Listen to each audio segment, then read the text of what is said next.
नमस्कार, हम अफरोज। दोपहर 3 बजे के भोजपुरी समाचार में स्वागत बा। सबसे पहले प्रमुख समाचार। नेकपा माओवादी केंद्र के केंद्रीय कार्य समिति जारी, समूहगत छलफल के निष्कर्ष प्रस्तुत।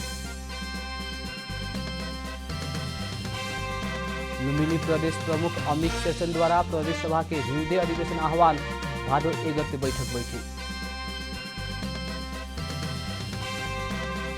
भारत के 75वां स्वतंत्रता दिवस के अवसर में भारतीय प्रधानमंत्री नरेंद्र मोदी द्वारा विभिन्न घोषणा, देश 25 वर्ष खातिर नया लक्ष्य लेहल कहना। अफगानिस्तान के उत्तरी क्षेत्र में सरकार के नियंत्रण में रहल शहर मजार शरीफ तालिबान के कब्जा में, राजधानी काबुल कब्जा की तैयारी। इंग्लिश प्रीमियर लीग फुटबॉल में मैनचेस्टर यूनाइटेड के शानदार जीत, लीड्स यूनाइटेड 5-1 गोल अंतर से हारल।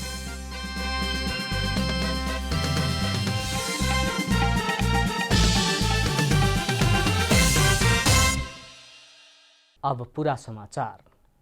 नेकपा माओवादी केंद्र के केंद्रीय कमेटी बैठक में आज समूहगत छलफल के निष्कर्ष प्रस्तुत होके फैल बा। सवेरे 11 बजे बाद शुरू भइल बैठक में अध्यक्ष पुष्पकमल दाहाल से प्रस्तुत कैल प्रतिवेदन पर समूहगत छलफल के निष्कर्ष प्रस्तुत करे के जनावल गइल बा। नेकपा माओवादी केंद्र के केंद्रीय कमेटी बैठक में आज समूहगत छलफल के निष्कर्ष प्रस्तुत होके के बाटे बैठक में नेता सबके कार्य विभाजन लगायत के विषय में छलफल भइल पार्टी प्रवक्ता नारायण काजी श्रेष्ठ जानकारी देहने। आज के केंद्रीय कमेटी के बैठक में समूहगत छलफल से आइल रिपोर्ट सबके सोमवार तकले बैठे वाला स्थायी कमेटी के बैठक से व्याख्या और निष्कर्ष निकाले के कार्यक्रम रहल जनावल गइल बा। लुम्बिनी प्रदेश सभा के हिउँदे अधिवेशन आह्वान फैल बा। लुम्बिनी प्रदेश प्रमुख अमित शेरचन से संविधान के धारा 183 के उपधारा 1 बमोजिब प्रदेश सभा के अधिवेशन आह्वान फैल है। प्रदेश प्रमुख शेरचन भादो 1 गते मंगर के 1 बजे बैठे वाला हिसाब से 9वां अधिवेशन आह्वान कैल प्रदेश सभा सचिव दुर्लभ कुमार पुन मगर जानकारी देहने। आह्वान भइल अधिवेशन में मुख्यमंत्री केसी विश्वास के मत लिए को तैयारी बाड़े। प्रदेश में संविधान के धारा 168 बमोजिम बीतल साउन 28 गते मुख्यमंत्री में नियुक्त भइल कुल प्रसाद केसी 3 दिन भीतर प्रदेश सभा से विश्वास के मत ले परे के व्यवस्था बाटे। विश्वास के मत लेके मंत्रिमंडल विस्तार और गठबंधन सरकार के साझा कार्यक्रम सार्वजनिक करे के तैयारी सरकार कैले बा। इससे पहले शंकर पोखरेल नेतृत्व के सरकार अध्यादेश मार्फत ल्यावल बजेट के संशोधन करके ल्यावे के और कार्यक्रम सब भी संशोधन करे के मुख्यमंत्री केसी जानकारी देहने। राजधानी के नया बस पार्क भीतर के टिकट काउंटर सब कंप्यूटर प्रणाली के माध्यम से टिकट काटे के शुरू कैले बा। 2056 साल से संचालन में आयल नया बस पार्क भीतर के टिकट काउंटर के अंतर्राष्ट्रीय स्तर के टिकट काउंटर बनावे के उद्देश्य के साथ कंप्यूटर जड़ान करके बस टिकट काटे के शुरू कैल गए हुए। बस पार्क भीतर के टिकट काउंटर के अंतर्राष्ट्रीय स्तर के टिकट काउंटर बनावे के खातिर बैसाख 1 गते से बंद कैल टिकट काउंटर कोरोना के दोसर का लहर के निषेधाज्ञा के बाद कंप्यूटर प्रणाली और प्रविधि के प्रयोग करके संचालन में लियावल गइल हुए। टिकट काउंटर के डिजिटल प्रणाली में ले जैला संगे ही अब टिकट काउंटर में बैठे वाला कर्मचारी अनिवार्य पोशाक और परिचय पत्र लगाव परे के भइल बा। नेपाली कांग्रेस के 14वां महाधिवेशन आवेला अगहन 9 से 13 गते तक होखे के फैल बाटे। कांग्रेस सभापति एवं प्रधानमंत्री शेरबहादुर देउवा के बुढ़ा नीलकंठ स्थित निजी निवास में कालू संपन्न पार्टी केंद्रीय कार्य समिति बैठक से सर्वसम्मत रूप में महाधिवेशन के नया मिति तोके के निर्णय कल हुए। 3 दिन तक चले वाला बैठक से इससे पहले निर्धारित मिति आवेला भादो 16 से 19 गते तकले में महाधिवेशन होके ना सके के देखौला के बाद महाधिवेशन के नया मिति तोकल गई हुए।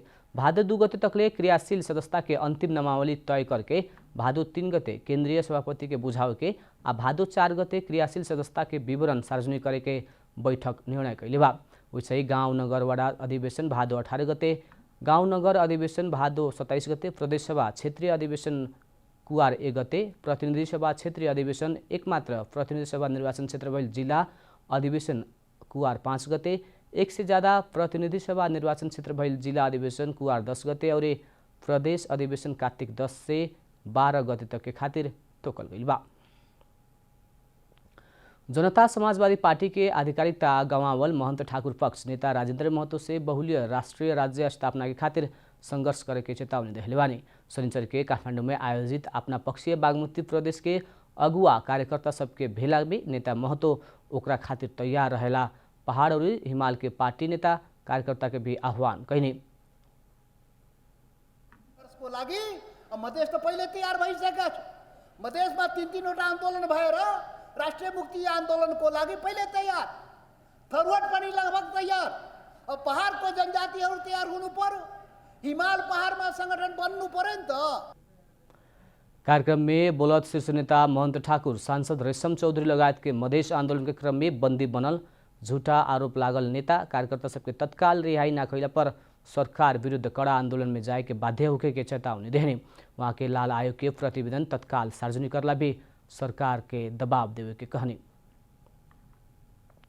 आयोग बनेको थियो, दोस्रो जनआन्दोलनको पछि रायमाझी आयोग बनेको थियो, त्यो प्रतिवेदन अनुसार पनि मुद्दा चलेन। हाम्रो त यति नै भनायो कि त्यो सार्वजनिक हुनुपर्छ। दोसर नेता शरद सिंह भण्डारी वर्तमान सरकार अपना सबके मांग संबोधन करे खातिर गंभीर ना भइल आरोप लगाउने। वहाँ के मंत्री परिषद के पूर्णता देवी ना सकल वर्तमान सरकार अपना सबके मांग संबोधन करी कह के आश ना कैल बताउने। भनेको सरकार मात्र हो, हाम्रो लडाई भनेको सरकारसँग हो, हाम्रो माग भनेको सरकारसँग हो। कसको सरकार भने हामी हेर्दैनौँ, किनभने हामीलाई सबैको अनुहार उस्तै छ। हाम्रो लागि ओलीको अनुहार, देउलाको अनुहार, प्रचण्डको अनुहार अथवा माधव नेपालको अनुहार फरक के पनि छैन, एउटै अनुहार हो। नेता भण्डारी अपना सबके राज्य से मधेश आंदोलन के पीड़ा से अपन पार्टी के नेता कार्यकर्ता के उन्मुक्ति देवे खातिर मांग कैले स्पष्ट कैने। वहाँ के मधेश आंदोलन के क्रम में लगावल झूठा मुद्दा फिर्ता लेवे के, बंदी जीवन बिता रहल सब नेता कार्यकर्ता के तत्काल रिहा करे के भी सरकार से आग्रह कैने। भोजपुरी समाचार में अब छोड़ विश्राम।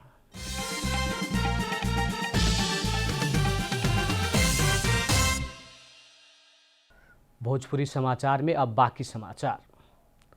वर्षों से लाल पुर्जा के इंतजार में रहल भूमिहीन सब पिछला सरकार के कदम के बाद लाल पुर्जा नाम मिली की कह के चिंता में बाटे। बाकी में रहल भूमिहीन दलित, सुकुम्बासी या अव्यवस्थित बसोबासी सब सरकार से भूमि संबंधी समस्या समाधान आयोग खारिज करे के निर्णय कैला बाद चिंता में पड़ल बा। बांके में रह के विगत लंबा समय से भूमि अधिकार मंच में रह के काम करते आयल बैजनाथ गांवपालिका निवासी जसबीर ओड पिछला सरकार द्वारा भूमि संबंधी समस्या समाधान आयोग खारिजी करे के निर्णय संग ही आक्रोशित बनल बड़न। वर्षों से लाल पुर्जा के आस में रहल सुकुम्बासी सबके सरकार द्वारा थप उपेक्षा करे के खोजल उनकर आरोप बाटे। सबै पालिकामा काम सुरु गरेका सबै पालिका र वडावडाहरूमा जुन ढङ्गले उत्साहपूर्ण ढङ्गले काम गरिरहेको थियो, अलिकति सरकारको फेरबदलको कारणले निराशापूर्ण छाएको छ। वही लेखा खजुरा गांवपालिका में भी सभी भूमिहीन के तथ्यांक संकलन कार्य ओरागेल गांवपालिका अध्यक्ष किस्मत कुमार कक्षपति के कहना बाटे। वहाँ के गांवपालिका में रहल 5258 जने के तथ्यांक संकलन कर चुकल बतौले बानी। वही लेखा बैजनाथ गांवपालिका से भी स्थानीय सरकार संचालन ऐन 2074 के दफा 45 के ढ बमोजिम काम हो रहल भी जनावल गइल बा। र समस्या के भयो भनेपछि अब के रे साइबर के रे यो सर्भर नै ब्लक गरिदिएको छ। सर्भर नै ब्लक छ, जुन दिन खारिज गर्यो त्यो दिन सर्भर ब्लक छ। परिषद दिनको दफा 11 को ढ बमोजिम स्थानीय जग्गाको नाप नक्सा गर्न सक्ने भन्ने प्रावधान छ। त्यो प्रावधानलाई टेकेर हामीले आयोग विघटन हुँदा पनि हामीले कार्य तीव्रता दिएको अवस्था छ। इन्हें कोहलपुर नगरपालिका से भी वार्ड सब में जग्गा नापी के काम की तीव्रता देहल गइल बा। वडा नम्बर 1 बाट हामीले नापी कार्य सुरु गरेका छौँ र नापी कार्य चाहिँ सम्पन्न भइसकेको छ। यसलाई पुनः चाहिँ चेक गर्ने काम भयो, चेक गर्ने काम पनि सम्पन्न भइसकेको छ। अब नापी कार्यालयसँग चाहिँ समन्वय गरेर पुरो भइरहेको छ। अब फिल्ड बुक तयार गर्ने काममा चाहिँ हामी लाग्छौँ। जिला में रहल भूमि संबंधी समस्या समाधान आयोग से सभी स्थानीय तह में काम शुरू कर चुकला पर भी लाल पुर्जा मिले के ना मिले के निष्कर्ष नहीं खिलाक सकल। 1300 पूर्जा बनाएर बाँड्न मात्रै बाँकी छ। त्यहाँसम्म त्यो तहसम्म पुगेको काम सबै नापजोक देख गरेर सबै काम गरिसकेपछि अहिले आएर यस्तो खालको परिस्थिति बन्यो। यसका लागि जनताहरू एकदमै धेरै निराश छन्। अभी बांके में रहल सुकुम्बासी सर्वोच्च अदालत के आदेश के इंतजार में बड़न सन। बांके से रविंद्र सिंह ठकुरी की रिपोर्ट। भारतीय प्रधानमंत्री नरेंद्र मोदी 75वां स्वतंत्रता दिवस के अवसर में किसान, छात्रा आ युवा सबके खातिर विभिन्न घोषणा सब कैले बानी। भारतीय प्रधानमंत्री स्वतंत्रता दिवस के रूप में मनाते आइल बा। कुछ वर्ष इन्हें भारत आज के दिन के अपन शक्ति प्रदर्शन दिवस के रूप में भी मनाते आइल बा। अब आर्थिक समाचार।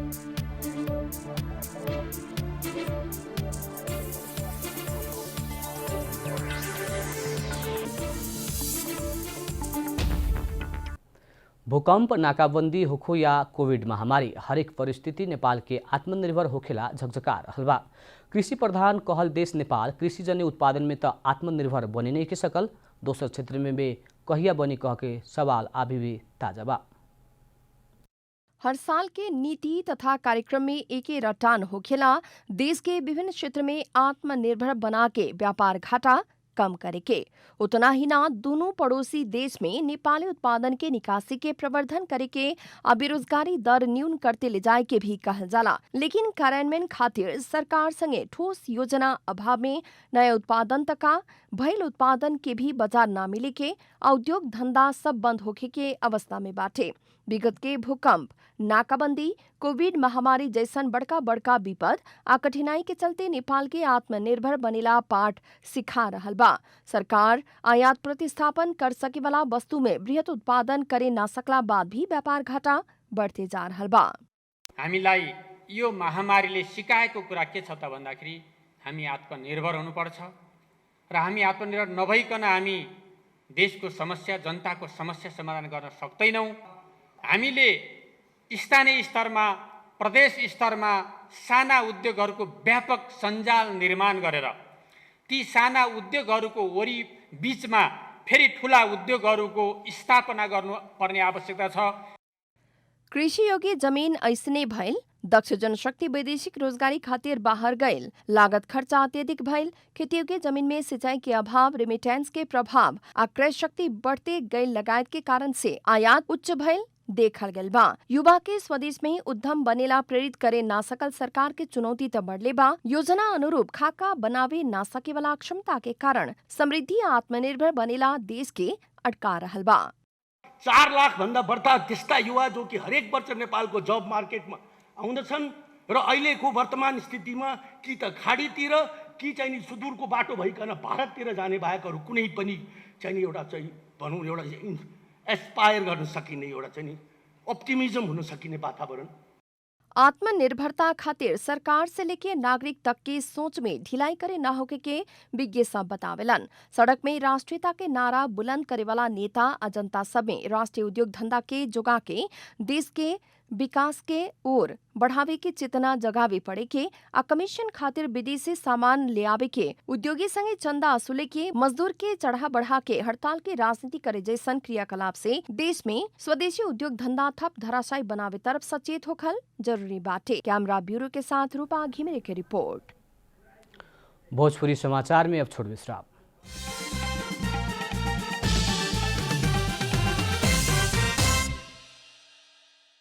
भोजपुरी समाचार में अब अंतर्राष्ट्रीय समाचार।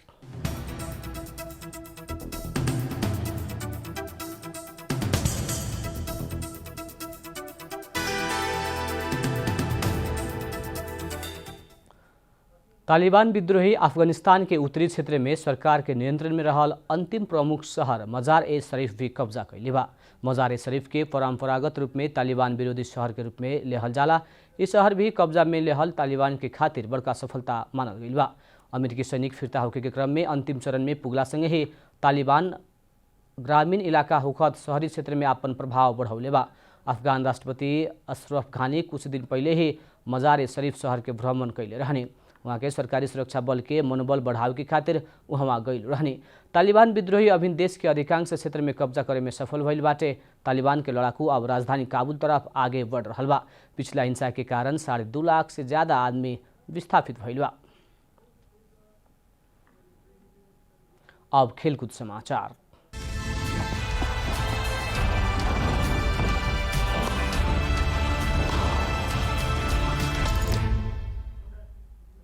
इंग्लिश प्रीमियर लीग फुटबॉल में मैनचेस्टर यूनाइटेड के शानदार जीत सहित नया सीजन की शुरुआत कैले बा।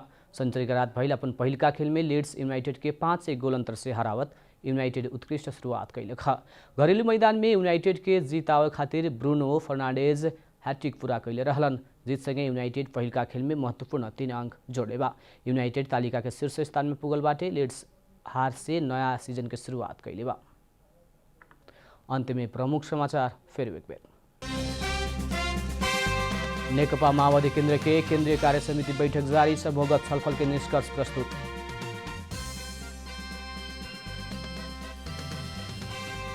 लुम्बिनी प्रदेश प्रमुख अमित शेरचन द्वारा प्रदेश सभा के हिउँदे अधिवेशन आह्वान, भादो 1 गते बैठक बैठी। भारत के 75वां स्वतंत्रता दिवस के अवसर में भारतीय प्रधानमंत्री नरेंद्र मोदी द्वारा विभिन्न घोषणा, देश 25 वर्ष खातिर नया लक्ष्य लेहल कहना। अफगानिस्तान के उत्तरी क्षेत्र में सरकार के नियंत्रण में रहल शहर मजार शरीफ तालिबान के कब्जा में, राजधानी काबुल कब्जा की तैयारी। इंग्लिश प्रीमियर लीग फुटबॉल में मैनचेस्टर यूनाइटेड के शानदार जीत, लीड्स यूनाइटेड 5 गोल अंतर से हारल।